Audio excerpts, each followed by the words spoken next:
হরে কৃষ্ণ ভক্তবৃন্দগণ, জ্যৈষ্ঠ মাসের সমাপ্তি হয়ে আগমন ঘটেছে আষাঢ় মাসের।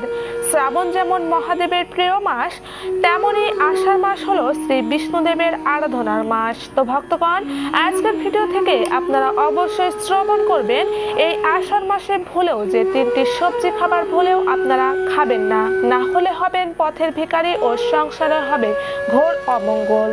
তো কৃষ্ণ ভক্তবৃন্দগণ, আষাঢ় মাস শুরু হচ্ছে 16 জুন সোমবার থেকে এবং আষাঢ় মাসের সমাপ্তি 17 জুন বৃহস্পতিবার।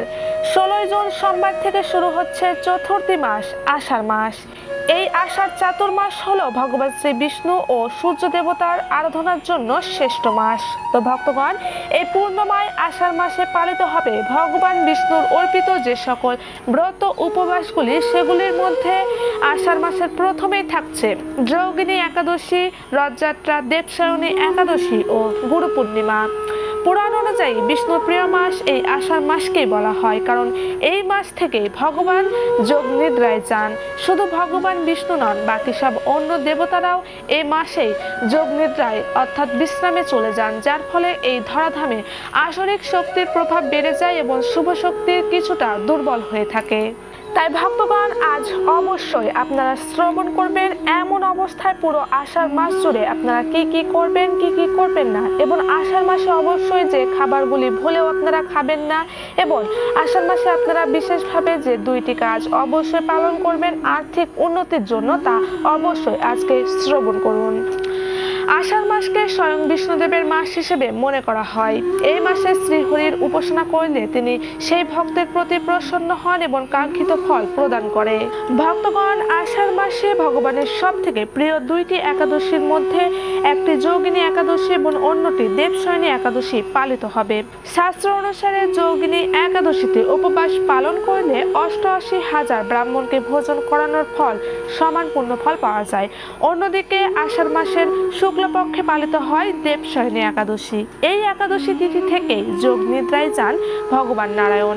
সেই কারণে এই আষাঢ় মাসের দেবসায়নী একাদশী থেকে সব ধরনের শুভ কাজ নিষিদ্ধ করা হয়। ভক্তগণ, আষাঢ়ের পুরো মাস আপনারা অবশ্যই প্রত্যেক দিন সকাল সকাল ঘুম থেকে ওঠার চেষ্টা করবেন। বলা হয় এই মাসে বেশি বেলা অবধি ঘুমিয়ে থাকলে তার উপর অশুভ শক্তির প্রভাব পড়ে, যার ফলে সে নানা রকম রোগ ব্যাধির আক্রমণ এবং পাশাপাশি কাজের প্রতি কোনো আগ্রহ থাকে না তার মনে ও চিন্তা ভাবনায় আসরিক ব্যবহার প্রকাশ পায় তার।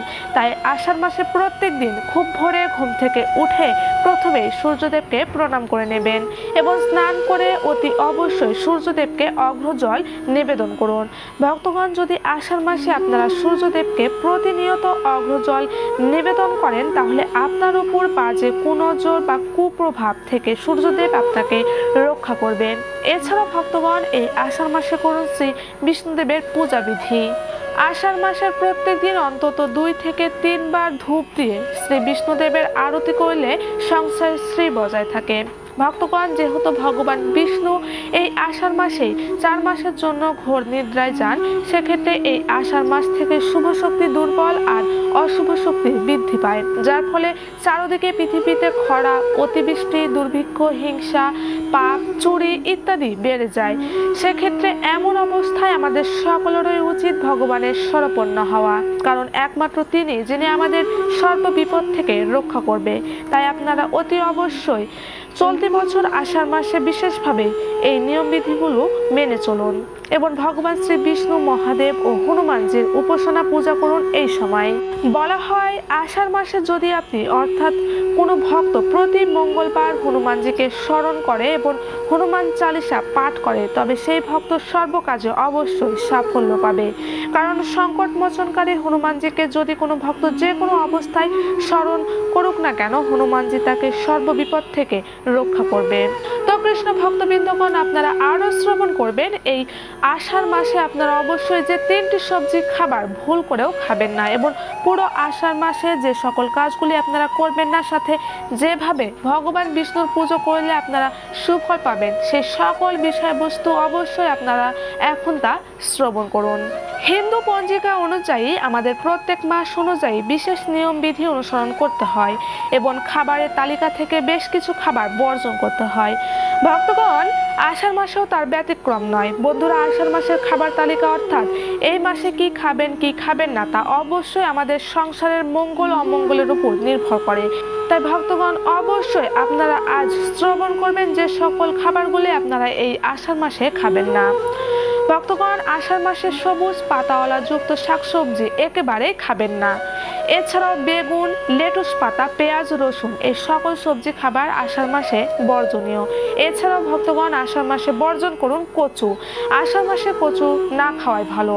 এমনকি আষাঢ় মাসে যে সকল তিথিগুলি রয়েছে যেমন একাদশী, এই একাদশীর দিন কোনো প্রকার পঞ্চরবি শস্য ভুলেও খাবেন না। এমনকি ভক্তবৃন্দগণ, একাদশীতে ভাত, ডাল, মাছ, মাংস ভুলেও খাবেন না। এছাড়াও আষাঢ় মাসের অমাবস্যা, পূর্ণিমা বা রথযাত্রায় যে সকল তিথিগুলো রয়েছে এই আষাঢ় মাসে, বিশেষভাবে কোনো প্রকার এই তিথিগুলোতে আপনারা পোড়া জাতীয় খাবার খাবেন না। এছাড়াও পোড়া জাতীয় খাবারের পাশাপাশি তেতযুক্ত খাবার আপনারা খাবেন না এই দিনগুলিতে। এমনকি মাছ, মাংস অবশ্যই চেষ্টা করবেন আষাঢ় মাসে বর্জন করার। ভক্তবৃন্দগণ, আষাঢ় মাসে প্রত্যেক দিন অবশ্যই ভগবান বিষ্ণুর বেশি বেশি করে নাম, গান, পূজা পাঠ করুন। প্রত্যেক দিন ভগবানের মহামন্ত্রমালা জপ করুন। 25 বা তারও বেশি সময় পেলে জপ করুন। এই মাসে দান পুণ্যেরও ফল রয়েছে, তাই পারলে দান করুন ও সাহায্য করুন অসহায়, গরিব, দুঃখস্থ ব্যক্তিদের। আষাঢ় মাসে শ্রী বিষ্ণু নিদ্রায় যায়, যার ফলে চারদিকে আসরিক শক্তির প্রভাব বেড়ে যায়।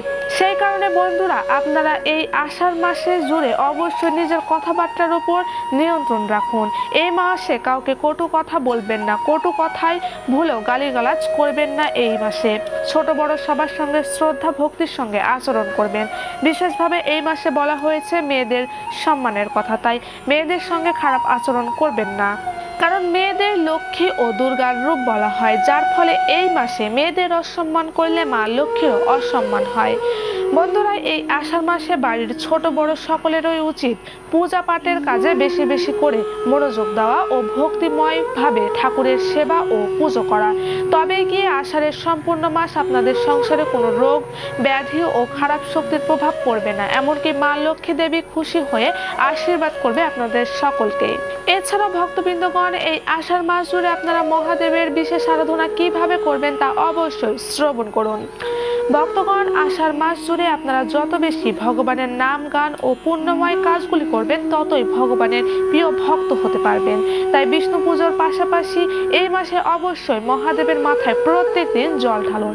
একটি বেলপাতা সহযোগে জল ঢালুন শিবলিঙ্গে। প্রত্যেক দিন সকালে স্নান করে উঠে এসে শিবলিঙ্গে জল ঢালতে পারেন। নদী কিংবা পুকুর বা পরিষ্কার জলাশয়ে স্নান করে উঠে এসে সূর্যদেবকে অর্ঘ্য নিবেদন করুন। এই আষাঢ় মাস জুড়ে জলে সামান্য কালো তিল কিংবা চাইলে কাঁচা দুধও নিতে পারেন।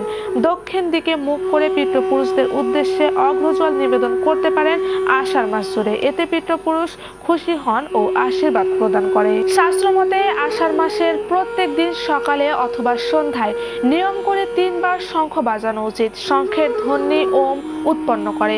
ওম হলো সৃষ্টির আদি ধ্বনি। তা ভক্তগণ, এবার আপনারা শ্রবণ করবেন এই আষাঢ় মাসে ভগবান বিষ্ণুর পুজো কিভাবে সম্পূর্ণ করলে বেশি ফল পাবেন।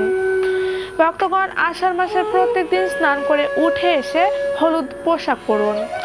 এরপর হলুদ রঙের ফুল দিয়ে শ্রী বিষ্ণুদেবের বিশেষ পূজা করুন এবং অবশ্যই পুজোর সময় ভগবানের গলায় তুলসী মালা অথবা চন্দনের মালা পরান এবং ভগবানকে পুজোর নৈবেদ্য হিসেবে হলুদ রঙের মিষ্টি বা হলুদ ফল অর্পণ করুন। এবার 2 হাতে জল নিয়ে তার উপর ফুল ও অল্প একটু চাল রেখে ভগবানের সম্মুখে বসে নিজের মনস্কামনা অর্থাৎ মনোবাঞ্ছার কথা ভগবানকে নিবেদন করুন।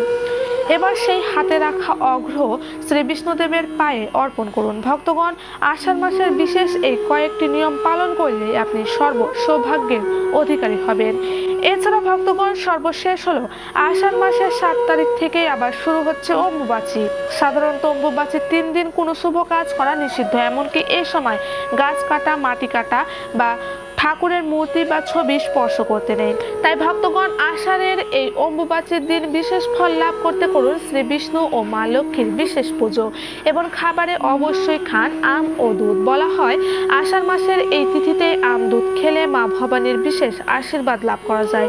তাই আষাঢ়ের 7 তারিখ থেকে 9 তারিখ পর্যন্ত এই 3 দিন অবশ্যই খাবারে একটু করে হলেও আম ও দুধ খান। ভক্তগণ, আষাঢ় মাসে বিবাহর মতো পবিত্র কাজ ভুলেও করবেন না। যদি আপনি কোনো নতুন ব্যবসা শুরু করতে চান তাহলে অবশ্যই আষাঢ় চতুর্মাসের পর থেকে শুরু করুন। ভক্তগণ, আষাঢ় মাসে গুরু পূর্ণিমা পালিত হচ্ছে, তাই গুরু পূর্ণিমার দিন অবশ্যই গুরু পুজো করুন। বাড়িতে মা বাবা গুরুজনদের সঙ্গে ভালো ব্যবহার করুন। এছাড়াও বন্ধুরা, আগামী বৃহস্পতিবার হলো আষাঢ় মাসের প্রথম বৃহস্পতিবার। সংসারে স্ত্রী বজায় রাখতে বৃহস্পতিবারের দিন বাড়ির দরজায় কিছুটা গঙ্গা জল ছিটিয়ে সেই স্থানে মা লক্ষ্মীর পায়ের ছবি আঁকুন। বলা হয় প্রতি বৃহস্পতিবার গোবর দিয়ে পুরো বাড়ি লেপন করলে বা বাড়িতে আলপনা দিলে সেই গৃহে মা লক্ষ্মীর স্বয়ং বাস হয়। এছাড়াও ভক্তগণ, আষাঢ় মাসে অবশ্যই তুলসী গাছে বিশেষ সেবা ও পূজা করবেন এবং নিয়মিত তুলসী তলায় প্রদীপ দেখাবেন এবং আষাঢ়ের প্রতি শুক্রবারে ভক্তির সঙ্গে দিনের যে কোনো সময় মা লক্ষ্মীর পাঁচালী পাঠ বা শ্রবণ করবেন। তো ভক্তগণ, সর্বশেষ এটি অবশ্যই শ্রবণ করবেন, যেহেতু আষাঢ় মাসে শুভ শক্তি কমজোর এবং অশুভ শক্তির প্রকোপ বাড়ে, তাই এই পুরো মাস জুড়ে সকল ভক্তদের অবশ্যই উচিত ভগবানের নাম জপ পূজা বিধি বেশি করে পালন করা। বন্ধুরা, কেউ আপনার ক্ষতি করার চেষ্টা করুক কিংবা আপনার প্রতি ঈর্ষান্বিত হিংসা প্রকাশ করুক, সর্বদাই ভগবান শ্রী নারায়ণের প্রতি অবশ্যই পূর্ণ বিশ্বাস ও ভক্তির প্রতি আস্থা রাখুন। যদি জীবনে কখনো কোনো বিপদে পড়েন তবে শ্রী হনুমানজিকে একবার অবশ্যই স্মরণ করুন, অবশ্যই তিনি আপনাকে রক্ষা করবেন। জীবনের যে কোনো সংকটে হনুমানজি গোসাই সর্বদা আপনাকে রক্ষা করবে ও পথ দেখাবে। তো ভক্তবৃন্দগণ, আজকের ভিডিওটি এ পর্যন্তই। ভক্তবৃন্দগণ, আপনারা অবশ্যই এই আষাঢ় মাস জুড়ে এই নিয়ম বিধিগুলো আপনারা পালন করার চেষ্টা করবেন। দেখবেন ভগবানের কৃপায় আপনারা সর্বদা সব কাজে অবশ্যই সফলতা লাভ করতে পারবেন। সকলে ভালো থাকবেন, সুস্থ থাকবেন। জয় শ্রীকৃষ্ণ, জয় রাধা মাধব, জয় গোবিন্দ।